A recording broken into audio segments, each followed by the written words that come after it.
मला वाटतं आजची ही तुफान गर्दी, सगळे मुंबईकर जमलेले आहेत, ते एका हिरोसाठी जमलेले आहेत, सोनम वांगचुक यांसाठी जमलेले आहेत.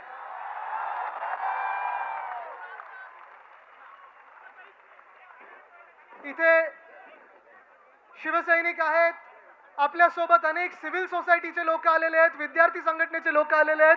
मी सगळ्यांचं स्वागत करतो. Thank you for coming here. थोडं असे मला इकडे बघायला मिळेल, थोडे असे.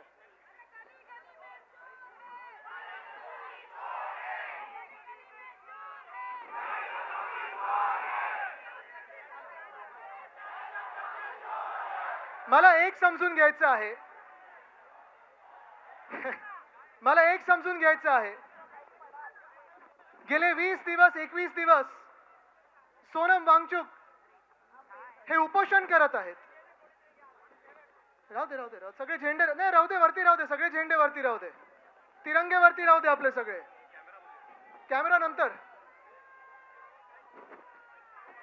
No problem. कॅमेरामध्ये मी नाही आलो तर चालेल, तिरंगा येऊ द्या.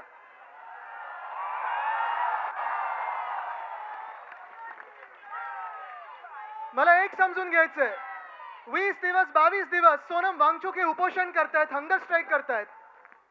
ते कोणासाठी करत आहेत? या देशासाठी करत आहेत, या देशाच्या विद्यार्थ्यांसाठी करत आहेत.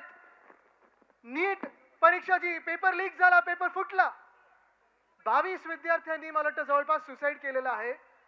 त्यांच्यासाठी उपोषण करत आहेत. त्यांची एकच मागणी आहे की जो एक निकम्मा मंत्री आहे, धर्मेंद्र प्रधान, यांचा राजीनामा पाहिजे आम्हाला.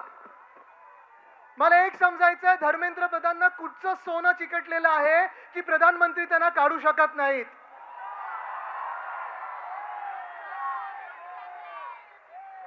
आज देशाचा युवा विचारतोय, आज देशाचा युवा हा रस्त्यावर उतरलेला आहे. युवा आहे, युवती आहे, सगळे रस्त्यावर उतरले आहेत. इथे तुम्ही पाहिलं तर सगळे विद्यार्थी आहेत, अनेक लोक इथे विद्यार्थी आहेत, वेगळ्या वेगळ्या संघटनेतून आलेत, वेगळ्या वेगळ्या पक्षातून आलेत. गरज नाही की सगळ्यांनी कोणी एकाच व्यक्तीला मतदान केलं असेल. कदाचित आपलं एक मत अनेक विषयावर होऊ शकणार नाही, पण आपलं एक मत ह्या विषयावर होऊ शकतं की आपल्या देशाच्या भविष्यासाठी आपल्याला सर्वांना एकत्र यावंच लागेल.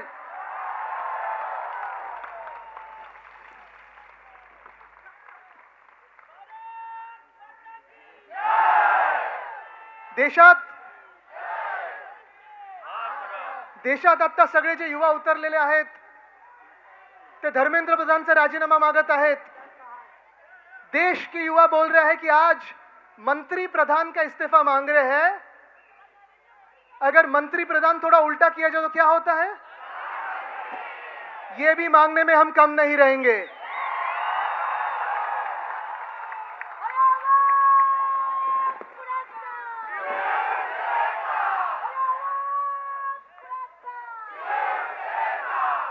लीकच्या मागे लीक. नीटचा पेपर लीक होतो, टीईटीचा पेपर फुटतो, एमपीएससीचा पेपर, प्रत्येक वर्षी आंदोलन करायला लागतात. आज अनेक शाळांमध्ये बाथरूम नीट नाही आहेत. आज अनेक शाळांमध्ये सॅनिटरी पॅड वेंडिंग मशीन्स नाही आहेत. आज अनेक शाळांमध्ये वीज नाही, इलेक्ट्रिसिटी नाही आहे.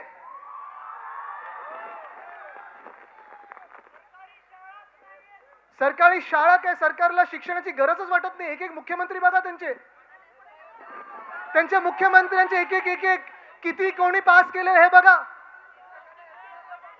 पण भाजपचा हेच कारभार चाललेला आहे की देशाला अशिक्षित ठेवा, देशाला शिक्षणापासून वंचित ठेवा, अंधभक्त बनवा.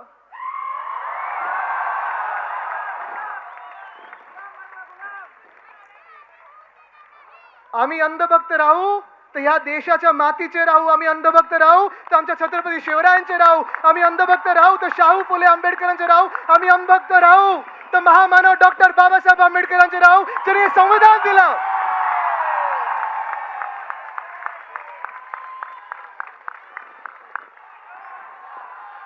पण भाजप समोर वाकणार नाही, झुकणार नाही. कापला तरी चालेल आम्हाला, पण आम्ही भाजपचे गुलाम होणार नाही.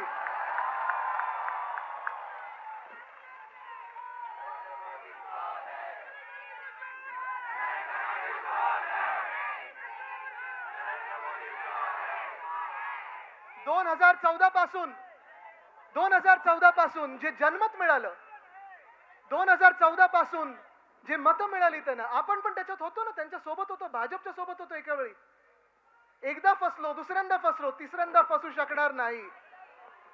पण तेव्हा देश बदलायला त्यांना मॅन्डेट मिळालं होतं, देश बदलायला. देश बदलने के लिए जो मैंडेट मिला था, आज वही लोग संविधान बदलने चले हैं, उनको हमें रोकना पड़ेगा.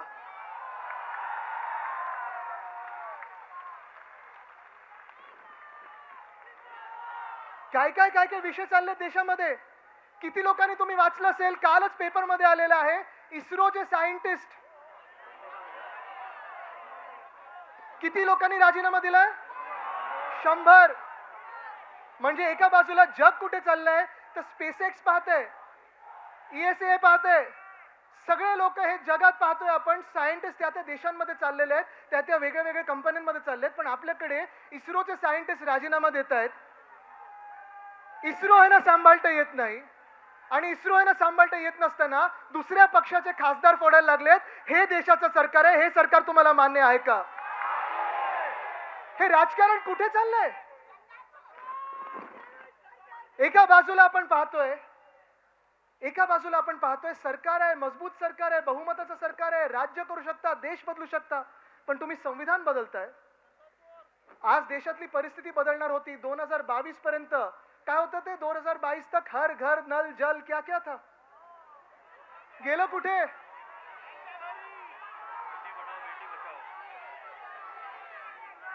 Fit India, hit India, skill India, smart city.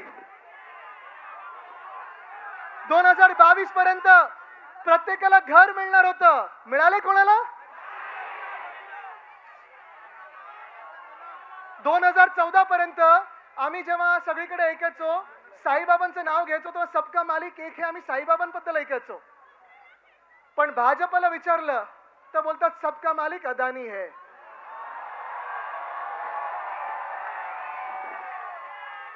आणि परत तुम्हाला ह्याच सोनम वांगचुकवर आणतो मी. कारण सोनम वांगचुकनं जी अटक झाली होती, जी NIA ने अटक केली होती, ती कशासाठी केली होती? कारण लडाखमध्ये सोनम वांगचुक बसले होते ह्या उपोषणाच्या आधी, आणि लडाखमध्ये ते सांगत होते आम्हाला पूर्ण राज्य बनवून द्या, जे तुम्ही वचन दिलं होतं, स्टेटहूड दिलं होतं, स्टेटहूडचं प्रॉमिस होतं, ते पूर्ण करा. पण स्टेटहूड देत नाहीयेत त्यांना, कारण तिथे पण अदानीला जमिनी धापायच्या आहेत. ते ढापल्यानंतरच त्यांना स्टेटहूड मिळणार आहे. त्याच्या विरुद्ध जेव्हा सोनम वांगचुक बसले होते तेव्हा त्यांना जेलमध्ये टाकलं होतं. पण आज देश जागृत होत आहे, आज देश रस्त्यावर येत आहे. आज कुठचा मंत्री काम करे तुम्ही मला सांगा? अश्विनी वैष्णव रील मंत्री आहेत की रेल मंत्री आहेत? जयशंकर फॉरेन अफेअर्स सांभाळायचे आहेत, पासपोर्टचं रँकिंग काय झालं आपलं?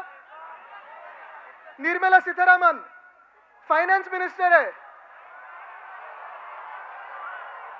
रुपया ऊपर जा रहा है कि नीचे जा रहा है?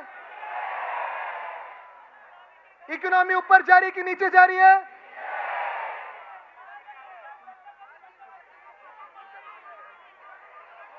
धर्मेंद्र प्रधान तर तुम्हाला माहितीच आहेत. Piyush Goyal commerce minister, free trade agreement US बरोबर झाले की नाही झाले?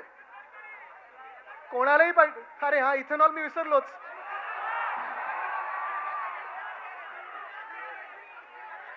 आज या देशामध्ये अनेक भारतीयांचे हे स्वप्न असतं, तरुण मुला मुलींचे स्वप्न असतं, घर घेण्याच्या आधी मला गाडी घ्यायची असते, आणि त्या गाडीमध्येच इथेनॉल, E20, E30, E35. अरे के EVM समजलेत की आमचा तो इथेनॉल?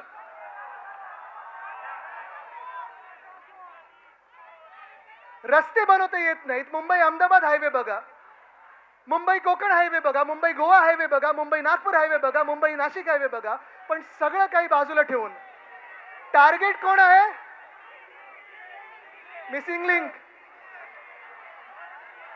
सरकारचं इंटेंट मिसिंग आहे. पण आज हे सगळं चालू असताना आपण एक तरुण मुलगा अभिजित दिपके, आपल्या महाराष्ट्रातला मुलगा, अमेरिकेमध्ये काम करत होता.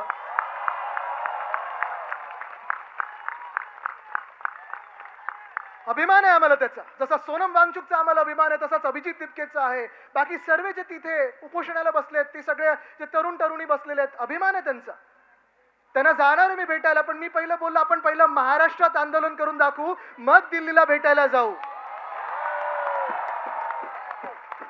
पण आज जेव्हा अभिजित मुंबईत महाराष्ट्रात आला तेव्हा नंतर त्याचं रिसेप्शन पाहिलं, दिल्लीत पाहिलं, आंदोलनं पाहिली, जंतर मंतरला जे आज अभिजित बसलेला आहे ते एकाच गोष्टीसाठी बसलेलं आहे की त्या तरुण तरुण मुलींना न्याय मिळाला पाहिजे, न्याय मिळाला पाहिजे.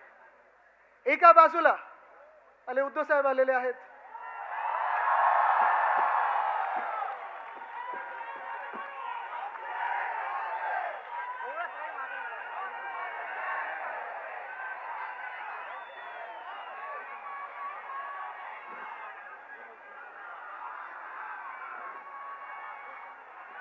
कोण आला रे, कोण आला,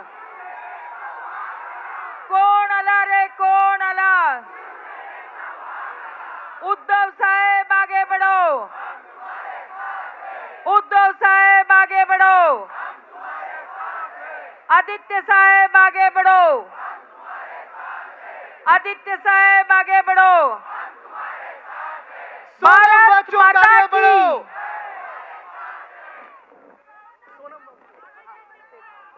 सोनम वांगचुक आगे बढ़ो, सोनम वांगचुक आगे बढ़ो, अभिजीत दिपके आगे बढ़ो, अभिजीत दिपके आगे बढ़ो.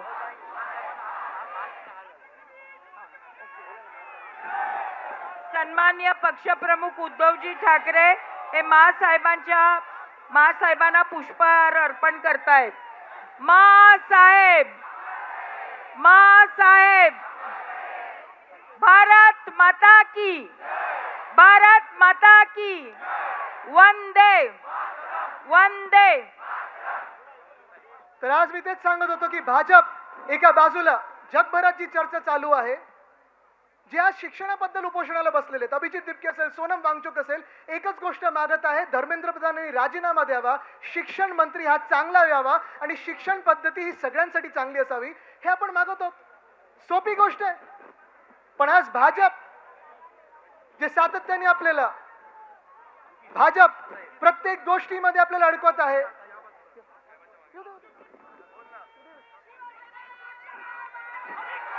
उद्धव साहब ठाकरे आगे बढ़ो. भाजप आपल्याला वेगळ्या वेगळ्या गोष्टी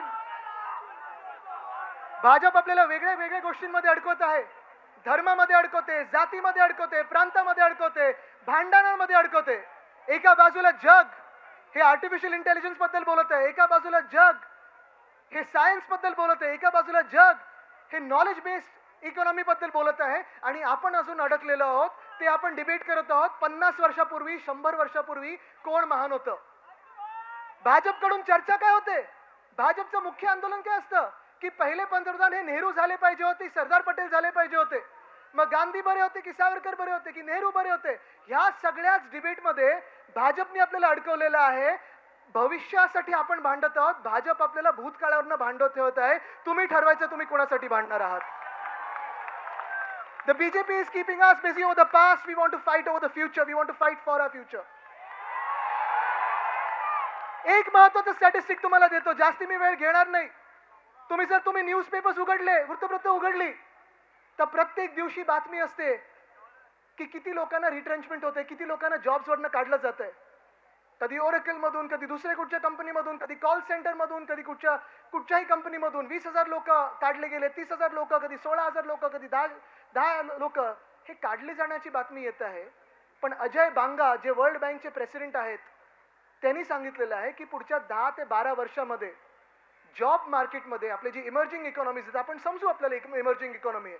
निर्मला सीतारामन जरी आपल्या फायनान्स मिनिस्टर असल्या तरी आपली एक इमर्जिंग इकॉनॉमी समजू. फेल्ड गव्हर्नमेंट, फेल्ड मिनिस्टर तर ओनली वन थिंग आहे. पण एक तुम्हाला सांगतो, पुढच्या 10 वर्षामध्ये 120 कोटी लोक, आपण सगळे तरुण वर्ग हे वर्किंग एज मध्ये येणार आहोत. 120 कोटी, 120 करोड. आणि मग जॉब ऑपॉर्च्युनिटीज जगामध्ये, पूर्ण जगामध्ये, नुसतं भारतामध्ये नाही, सांगतात की फक्त 40 कोटी निर्माण होणार आहेत. 80 कोटी लोक जाणार कुठे? फ्री राशन खाणार किती दिवस? लाडकी बहीण 95 लाख महिलांना बाहेर काढलं ना, साडीची स्कीम बंद केली ना, सगळं काही त्यांच्या मुलांसाठी चाललंय जे बाहेर शिकतायत किंवा इथेनॉल विकतायत. आपल्या तरुण तरुणींनी काय करायचं?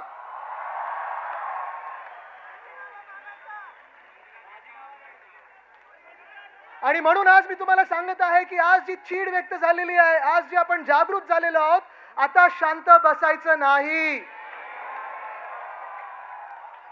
आपण कुठच्याही भाषा बोलत असू, आपण कुठेही राहत असू, आपण कुठेही शिकत असू, कदाचित तुम्ही आणि मी कधी एकमत होईल, कधी एकमत होणार नाही, आपण वेगळ्या वेगळ्या विचारधारेचे असू शकू, पण आपण सगळे या देशासाठी एकत्र आलोच पाहिजे आणि हाच विचार केला पाहिजे की जी देशद्रोही पक्ष आहेत, भाजपसारखे या देशाला संपवणारे पक्ष आहेत, त्यांना बाहेर काढणं गरजेचं आहे. एका बाजूला गरिबाला लुटतायत, एका बाजूला जीएसटी लादतायत, राम मंदिर लुटतायत, उज्जैन लुटतायत, पंढरपूर लुटायला निघालेले आहेत, विद्यार्थ्यांना लुटत आहेत, इथेनॉलच्या माध्यमातून लुटत आहेत, सगळं काही लूट चालू आहे. तुम्ही ही लूट थांबवणार की नाही, आज मी तुम्हाला प्रश्न विचारत आहे. कदाचित भाजपला वाटतं अजून इलेक्शन 3 वर्षावर आहेत. वोट चोर, आम्ही अनेक गोष्टी बोलतोय, वोट चोर, गद्दी चोर, चंदा चोर, गद्दी चोर. पण आज मी तुम्हाला परत एकदा सांगतो, या देशात एकच नारा लागला पाहिजे कि मंत्री प्रधान, अब आपका इस्तीफा, अगला कौन? उल्टा करो, प्रधानमंत्री. धन्यवाद. जय हिंद, जय महाराष्ट्र, वंदे मातरम, जय संविधान. भारत माता की